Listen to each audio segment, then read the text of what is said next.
ito na, kumustahin natin ang Isabela kasi medyo doon nag-U-turn yata yung yung bagyo. Si Luis correct. Oo, ngayon ako nakakita talaga ng bagyo. I mean, in recent memory. Na bumalik. Nabumalik parang natakot biglang nag-U-turn. Hindi, sabi, ay, na-miss ko to. Daanan natin. Kakausapin po natin ngayon ang butihing gobernador ng Isabela at suki din natin si Governor Rodito Albano III. Governor, good morning po.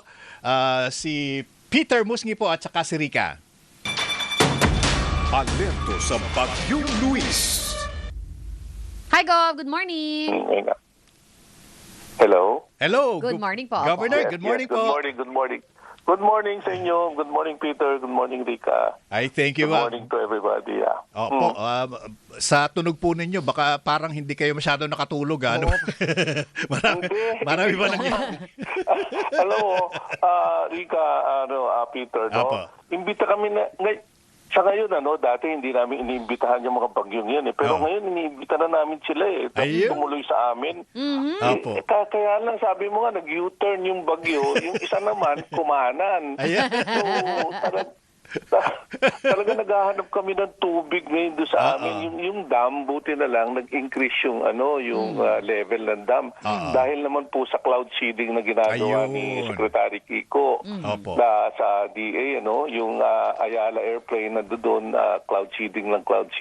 At ngayon, nag-uulan na, umakyat ng 3 meters yung level ng Ay, very good. ng water ng dam. Opo. Sa critical niyang 160, pag bumaba pa ng 160, madadamage na kami sa madadamage na tayo sa ng power ng Aboitiz. Ayun. Kukulangin na yung power. Ngayon, kinulang na kami sa irrigation dahil nga mababa. Pero sana tumaas ng konti. So, Ewan ko nga kung bakit dito nag-uulan Mas kailangan namin doon yung ulan sa northern part of the Philippines. Pero may mga nakikita ko sa Facebook, Gov, na tuwan-tuwa sila na inuulan ng Santiago, Etiague yata. Yes. Opo. Kumusta po yung Ilagan at saka yung iba pa? Pero ganun pa rin yung level nung Cagayan River. Mababa pa rin halos pwede mong lakarin papunta doon sa kabila Ganun. Sa amin ngayon ang kinakailangan namin, pero sabi nga ng mga farmers, parang ang dami na nasira ng mais na kahit pa mag-uulan ngayon, parang nahuli. Opo. Nahuli yung ulan nila na kahit na anong namin paggagawa ng paraan na parang cloud seeding na ganito, talagang kinulang yung tubig para doon sa ating mga magsasaka. Ayun. At mukha yata ayoko naman mag doomsday prediction kung humaba itong El Nino, Peter, Rica, mapipilitan tayo talaga mag-import. Ayaw namin mag-import pero wala tayong makakain. Gov, sa mga darating na buwan. Opo. Yan pa naman po yung kailangan natin ngayon. Sa dami ng mga unli na mahilig ng mga tao, di ba? Mga unli rice at pakain natin. Talagang kakailanganin natin ng pag-ulan ngayon. Pero kumustahin ko lang din po yung naging estado ng Isabela dito po sa dumaang bagyo. Wala naman po ba kayong mga naging matinding epekto ng mga nakaraang araw, Gov? Wala naman. At sabi ko nga sa inyo, iniimbita nga namin yung bagyong pumunta para at least magdala. Nag-red carpet pa kayo Paulan naman siya dyan. Oo, pinagdadasal nga namin sana magkabagyo. Sana itong bagyong to manatili lang doon sa taas para mahagip niya yung mga ulap at saka mahagip niya yung mga ulan na magpaulan sa amin. Kailangan namin talaga ng ulan sa parteng norte. Hindi lang sa Isabela, sa Biskaya, papunta sa taas, pati sa Car, papunta rin sa Cagayan. Alam nyo, makasingit lang, partner. Kasi yung 5 a.m. forecast kanina ng DOST Pag-asa, tiningnan ko yung may mga ulan, parang hinati yung norte. Yung bandang Ilocos, inuulan yung Cagayan, Isabela, walang ulan. Kabagat Kabagat yung yung nahahatak doon sa west side yung ulan Pero sa mga ganitong panahon noon itong Super El Nino na inano ng Pag-asa, talagang Super El Nino kasi wala talagang ulan. Hintay yung mga tao sa ulan na dapat may mga May showers, dapat June. Tapos yung paglabas ng isda na ludong, nagtaka kami, lumabas na sila Parang alam nung mga isda na kukulangin yung tubig. Parang gano'n. Baka hindi sila makabalik. Oho. Pero balikan ko lang po yung... Opo. Yung balikan ko Yes, lang yes, Gov, yes. po yung nangyari, no? Pasensya na po. Kasi may mga file videos po kami na ipinadala dito nung nakaraang bumabagyo po. At may lugar na parang may mga binaha din po, Gov.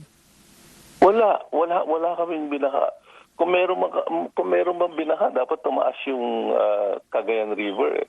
Kaya lang, sabi nga sa'yo, pag tinatanong ko yung Cagayan River from my kasi nakatira ako sa tuktok ng bundok. Tingnan ko gano'n, wala, parang pumapatag yung Cagayan River. Nagiging parang kanal eh. Opo. Pero ang Pwede tumawid na yung tao eh. yeah, nabanggit niyo kanina yung yung mais. Paano naman yung palay po natin? Apektado po ba? Yun nga, naapektuhan yung palay dahil doon sa Magat Dam na dapat pang irrigation yung ibibigay na tubig. Bumaba ng 160 eh. Pag bumababa ng 160, nagiging critical yung level. Hindi sila makapagbigay sa National Irrigation Authority ng tubig Yeah. para doon sa mga kaya ang daming mga palayan na hindi naka-survive yung tanim nila at hindi rin sila nakatanim.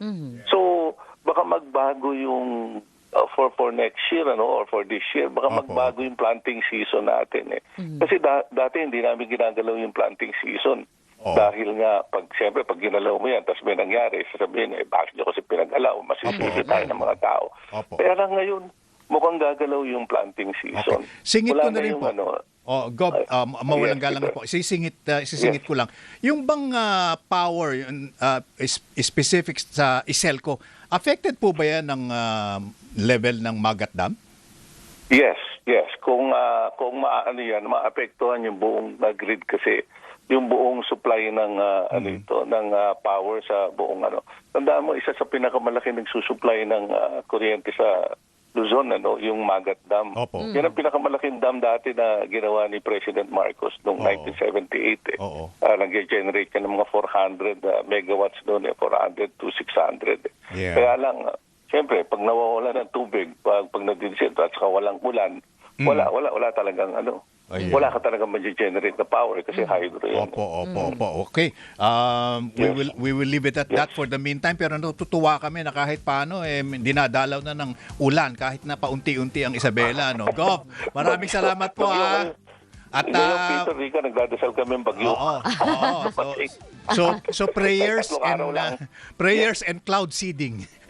yes, thank you. Okay, thank you, sir. Gov. Good morning. Thank you, Rica. Good morning. Ingat po. Si Governor Rodito Albano III. At kasunod right away, mula po sa Etiaga Isabela naman, ang ating butihing mayor, si Mayor Faustino Ino D.